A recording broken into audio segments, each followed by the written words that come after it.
सभी को नमस्कार। बहुत सारे बच्चों की एक प्रकार से जिज्ञासा थी कि सर ग्रेड फर्स्ट का सिलेबस चेंज हुआ, आईसीटी पेडागोजी ये सब्जेक्ट के साथ आएंगी, साइकोलॉजी फर्स्ट पेपर के साथ आएगी। थोड़ा सा एक संक्षिप्त में वीडियो के माध्यम से बताएं कि हम किस पार्ट को कैसे तैयार करें।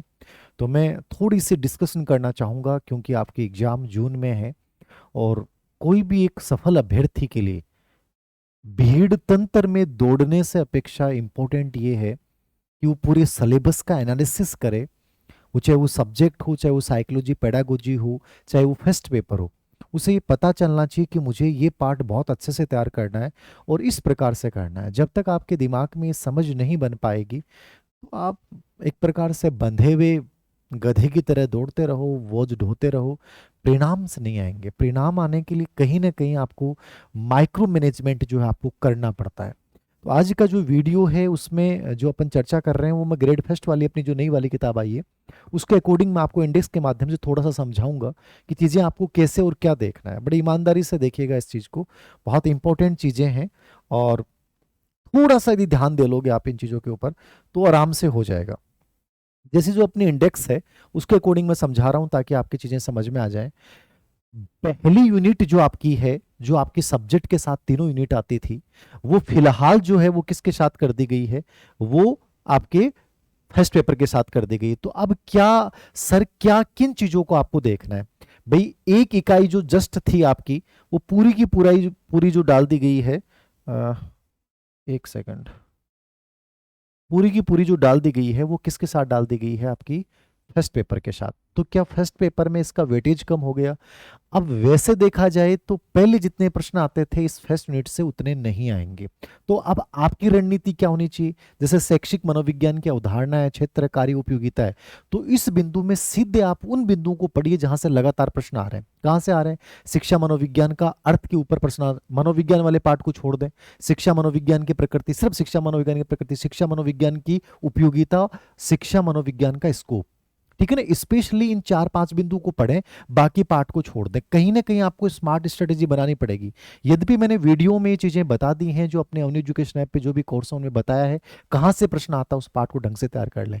मैं पढ़ाता हमेशा डिटेल से हूं लेकिन साथ साथ में बताया है मैंने, तो आपको थोड़ा सा ही पढ़ना पड़ेगा। किशोर अधिगमकर्ता के विकास में आप डायरेक्ट केवल किशोर अधिगमकर्ता को ढंग से तैयार कर लें कि किशोर के संदर्भ में शारीरिक, मानसिक, सामाजिक, संवेगात्मक, नैतिक विकास क्या होता है। और स्पेशली जो इनकी थ्योरीज हैं, जो कोहलबर्ग की है, जो एरिक रिक्सन की है, जो किशोर अवस्था से रिलेवेंट चीजें हैं उनको ज्यादा प्रेफरेंस दें, बाकी चीजों को थोड़ा सा इग्नोर कर दें, ठीक है ना। पहले हमने बहुत डिटेल में पढ़ा और प्रश्न पूरे पार्ट में से आते हैं, लेकिन अभी जो आपका फोकस बिंदु होना चाहिए किशोर होना चाहिए। अधिगम, व्यवहारवादी, संज्ञानवादी, निर्मितवादी सिद्धांत, इनमें सब सिद्धांतों ये प्रश्न आते हैं, बट निर्मितवादी सिद्धांत इज ए मोस्ट इंपॉर्टेंट सिद्धांत, ठीक है ना। आपके व्यवहारवादी भी इंपॉर्टेंट है, संज्ञानवादी भी इंपॉर्टेंट है, बट निर्मितवादी और संज्ञानवाद में जीन पियाजे, ठीक है ना। तो आप इन चीजों की पहचान करें कि यार मुझे कम समय में पढ़ना है, मैक्सिमम रिजल्ट देना है, तो मुझे पता चलना चाहिए कि इन बिंदुओं के ऊपर मुझे स्पेशली फोकस करना है। समायोजन के अंतर्गत आप मुश्किल से आपको 1 घंटा लगेगा। रक्षा युक्तियां और कुसमायोजन के जो लक्षण है उनको ढंग से पढ़ लें, और कॉन्फ्लिक्ट को पढ़ लें और फ्रस्ट्रेशन को पढ़ लें, ठीक है। मेंटल हेल्थ के अंतर्गत अभी जो संस्कृत शिक्षा विभाग में प्रश्न आए वो मानसिक रूप से स्वस्थ व्यक्ति की विशेषताएं प्रभावित करने वाले कारक, अप्लाइड प्रश्न ज्यादा है, इजी प्रश्न आए, ठीक है ना। तो आप उसी पार्ट को पढ़ के जाएं। एक जैसे विरुचि चिकित्सा एक नया बिंदु आ गया। संस्कृत शिक्षा विभाग के पैटर्न को समझिएगा। अभी जो नई ऑब्जेक्टिव बुक आ रही है उसमें मैं भी लेटेस्ट जो पेपर आ रहे हैं वो भी 3-4 दिन में आ जाएगी, उसमें सब डाल रहा हूं जिससे आपकी एक आइडिया लगेगा कि इसके अकॉर्डिंग हमें इन टॉपिक्स को तैयार करना है। सिर्फ इमोशनल इंटेलिजेंस पढ़नी है और इमोशनल इंटेलिजेंस के जो तत्व हैं, मापन है, वो पूरा पढ़ के जाना है। तो ये टोटल स्पेशली ये टॉपिक आपके फर्स्ट यूनिट में हो गए। तो अब लेकिन आपको इनको थोड़ा शॉर्ट वाइज पढ़ना पड़ेगा, आपको समझना पड़ेगा कि इसमें से प्रश्न कहां से आता है। तो वो मैंने क्लासरूम में बताया है पूरा, बट इसके माध्यम से मैं आपको इतना बताना चाह रहा हूं कि जो मेन पॉइंट है ना उनको पहचान लो, ठीक है ना, और बाकी चीजों को इग्नोर कर दें। महत्वपूर्ण संपर्क भी प्रश्न पहले आते थे, ग्रेड फर्स्ट में लगातार आए, लेकिन इसमें आप सब मत पढ़िए। जैसे आदत को छोड़ दीजिए, अटेंशन को छोड़ दीजिए। इसमें रुचि को हल्का सा देखना है, अभिक्षमता को हल्का सा देखना है, उसके अर्थ अर्थ पे, अभिवर्ती, इन तीनों पे प्रश्न पहले पूछे गए हैं, इसलिए हमने इन टॉपिक्स को डाला है। बाकी आपको लगता है कि सर टाइम नहीं है, यदि आप सेकंड ग्रेड देते हैं, रीड देते हैं, तो ये ऑलरेडी आपको पढ़ने पड़ते हैं। बाकी ये टॉपिक जो है आप छोड़ दें। अवधान, निर्देशन, परामर्श प्रश्न आते हैं, बट किशोर अवस्था के रिलेवेंट में आता है, तो उसी के अकॉर्डिंग पढ़ना है, बाकी छोड़ देना है। तो फर्स्ट यूनिट में आपको क्या क्या पढ़ के जाना है, ये मैंने हल्का सा बता दिया है, हल्का सा बता दिया है कि शिक्षा मनोविज्ञान, सिर्फ मनोविज्ञान और शिक्षा की अवधारणा को छोड़ दें, केवल शिक्षा मनोविज्ञान का क्षेत्र, शिक्षा मनोविज्ञान की प्रकृति, शिक्षा मनोविज्ञान के तत्व मोस्ट इंपॉर्टेंट है, जो 6 तत्व 5 तत्व हैं, उनमें शुरुआत वाले 3, अधिगमकर्ता, अधिगम प्रक्रिया, अधिगम स्थिति, इनको ढंग से पढ़ लें। शिक्षा मनोविज्ञान की प्रकृति, ठीक है, शिक्षा मनोविज्ञान की परिभाषाएं, इनको अच्छे से तैयार कर लें। इसमें बाल विकास में किशोर के संदर्भ में विकास के सिद्धांत पढ़ के जाने, ठीक है, जितने भी सिद्धांत है विकास सब पढ़ के जाना है, बट स्पेशली किशोर अवस्था के संदर्भ में आपको पूरा पढ़ के जाना है, बाकी फैक्ट्स को छोड़ दें। अधिगम में निर्मितवाद ढंग से पढ़ना है, संज्ञानवाद में जीन पियाजे वाइगोत्स्की ढंग से पढ़ना है, जेरोम ब्रूनर ढंग से पढ़ना है, इन 3 को ढंग से पढ़ लो। व्यवहारवाद में स्किनर और पावलोव को ढंग से पढ़ लो, ये हल्को पढ़ लो, नॉर्मली स्किनर और पावलोव इंपॉर्टेंट है। तो इस प्रकार से अपने माइंड में एक क्राइटेरिया बना लें कि इन चीजों को बहुत अच्छे से तैयार करना है। एडजस्टमेंट छोटा सा टॉपिक है, मानसिक स्वास्थ्य छोटा सा टॉपिक है 20-25 मिनट का, इमोशनल इंटेलिजेंस छोटा सा टॉपिक है, तो इनको तो आप पूरा ही पढ़ ले, ज़्यादा बेटर रहेगा। ये जो बिंदु मैंने बताए हैं उसको छोड़ दीजिए, यद्यपि डालना इसलिए ज़रूरी हो जाता है क्योंकि प्रश्न पहले आए हुए हैं, तो अपन छोड़ नहीं सकते, बट आप फिलहाल छोड़ दीजिए। अब देखिए बात करते हैं अपन इकाई सेकंड की। तो इकाई जो सेकंड आपकी है, यूनिट सेकंड, जो यूनिट सेकंड और यूनिट थर्ड, ये पेडागोजी जिसको बोलते हैं, तो कई बार बच्चों के कंफ्यूज होता है कि सर पेडागोजी में क्या आएगा। पेडागोजी में टीचिंग मेथड नहीं आएंगे आपके, पेडागोजी में केवल आपके ये 4 टॉपिक हैं स्पेशली, ठीक है, और आईसीटी के अंतर्गत आपके ये टॉपिक हैं, ये दोनों यूनिट आपके सब्जेक्ट के साथ आएंगी। पहले इनका वेटेज नॉर्मल था, टोटल दोनों यूनिट में से 10 प्रश्न आते थे, बट अब चूंकि सब्जेक्ट के साथ साइकोलॉजी को हटा दिया है, अब सब्जेक्ट के साथ जो आएगा पेपर, कम से कम 20 प्रश्न आएंगे। यहां से कितने प्रश्न आएंगे? 20 प्रश्न आएंगे। 130 आपके सब्जेक्ट के आएंगे और 20 प्रश्न आएंगे आईसीटी पेडागोजी की। मतलब इसका वेटेज ज्यादा बढ़ गया है साइकोलॉजी का, आप मान के चलिए। अब इन टॉपिक्स को बहुत शानदार तरीके से तैयार करना है। Communication skill, teaching model, cooperative learning, teaching learning aid, ये टोटल 4 टॉपिक हैं। अब इनको बहुत शानदार तरीके से पढ़िए। तो अभी जो संस्कृत शिक्षा विभाग के पेपर हुए हैं वो कंप्लीटली अपनी किताब से एक भी प्रश्न बाहर नहीं आया है। तो इनको आपको पढ़ने का मैं तरीका बता देता हूं कि कम्युनिकेशन स्किल के लेटेस्ट जो प्रश्न आए हैं उसमें 2-3 चेंज हुए हैं। एक संप्रेषण का संदर्भ वाला बिंदु आया है, एक संप्रेषण की विशेषताओं में एक समान रुचि, उसके ऊपर मैंने क्लास में ऑनलाइन जो भी नया कोर्स है उसमें अपडेट कर दिया था इस चीज को, और किताब में भी इसको अपडेट कर दिया है। तो इस टॉपिक को बहुत शानदार तरीके से देख के जाना, जितना भी करवा रखा है पूरा पढ़ के जाना है, जोड़ लगा देना। इजी है और यहां प्रश्न गलत नहीं होता, बट इनको पढ़ना बहुत अच्छे तरीके से है।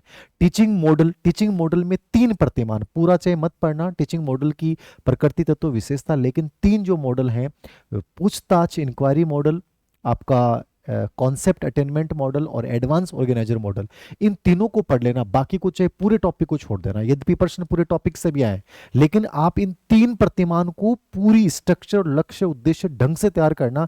जो लेटेस्ट वाला मैंने डाला है, कंप्लीटली किताब में डाला चाहे ऐप के ऊपर करवाया, अच्छे से समझना। और मैंने पहले पीपीटी से पढ़ाया था, बट इस बार नए कोर्सेज में मैंने कंप्लीटली एक एक शब्द पे चर्चा की है, पूरा पढ़ाया आराम से धीरे धीरे।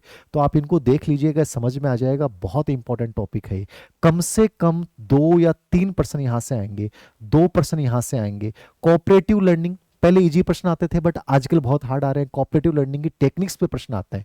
टेक्निक, नवीनतम जितनी भी टेक्निक्स हैं, चाहे वो एसडीएडी है, चाहे वो जिक्शा आ रहा है, चाहे समूह अनुसंधान, समूह लेखन, मिलकर साथ सीखना, और आजकल तो अभी नया प्रश्न आया था फिश बॉल, तो ये मैंने ये भी अपडेट कर दी है। तो ये पूरा कोऑपरेटिव लर्निंग आपको पढ़ के जाना है। कम से कम 1 या 2 प्रश्न यहां से आएगा।